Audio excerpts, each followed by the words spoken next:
All right, so check it out. I'm in last. I'm about to head out. I'm going to pick up something for the Jeep, but not for this Jeep. I'm going to pick up something for Gator. We got something good that we're going to pick up. Gonna put it on the JK. See what it looks like. It's gonna be good. Tune in. See y'all in a little bit. Now I told y'all I was hopping in last and I was gonna go pick something up for Gator back there. And I did. I got a sweet deal on that. Now y'all can call it a cage, bar, exoskeleton, whatever you want. The guy that had it on his JK, he wanted to get rid of it because he bought another one. So I picked it up at a sweet price from Extreme Terrain.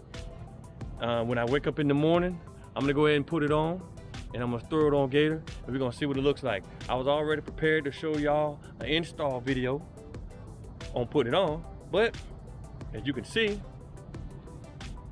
it's still all put together. He never took it apart when he took it off. He just lifted it off and that was it. So the next thing you'll see is with it on. So I'll see y'all in a little bit. So even though the cage came partially assembled, still got to put it on the Jeep. So now that I got the front piece on, figured I'd show you real quick a couple of things that I had to do. Not that complicated, but I figured I'd just point it out. So before we had the two pods mounted here. We had one there when we first got the Jeep. But we took those off and we put the pod with the light bar combo on there.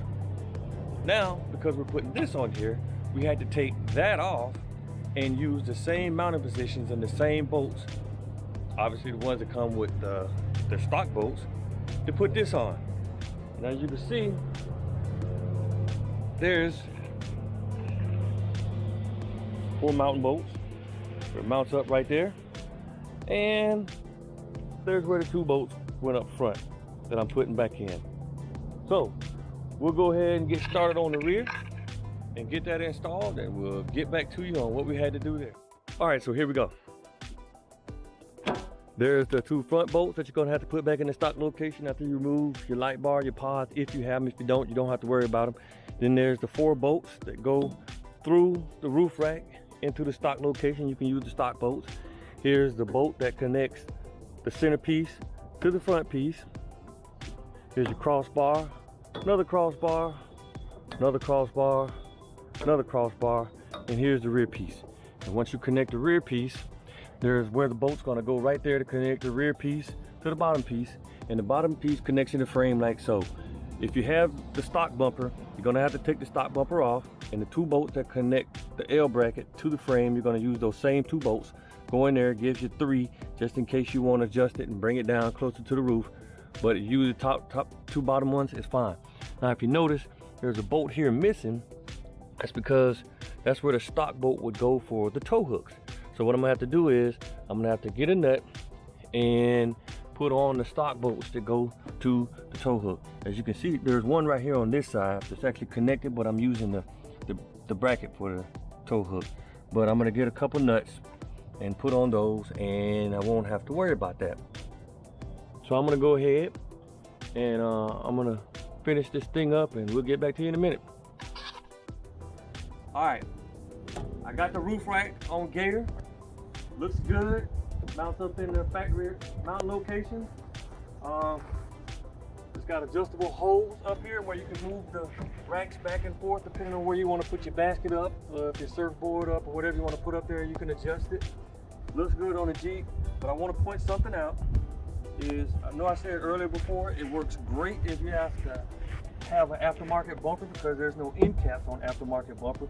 But we wanted to keep the stock look of the stock bumper because it goes along with the stock fender flares. Because as you know, when you got a Jeep, you change one thing, you got to start changing other stuff, and we didn't want to do that because everything flows with the look. So what I did was, it might scare some of y'all, but I had to go in and I had to do some cutting on the stock bumper, but it came out pretty good. I cut a slot out of the stock bumper. That way I can put it under there. It was a little bit of hassle because I had to go under and mount the bolts up underneath and twist it all and turn up there. But hey, guess what? You got it to fit. It looks stock back there. Everything looks good on it. Hey, overall it came out pretty good. Another thing that we had to do was I had to do a little switcheroo with the Gladiator, with Laz over there. So I had to take these off of my front bumper. I had to take these off my front bumper because they look better on here. So I mounted them up on here. They look great, look good on the roof rack, and I put some different lights on front of the Gladiator. So if you got any questions, comments, drop them down below in the comments section. Let me know what you think. Hit the like button, hit the subscribe button, because I will be posting stuff more often. We out. Somebody change your life.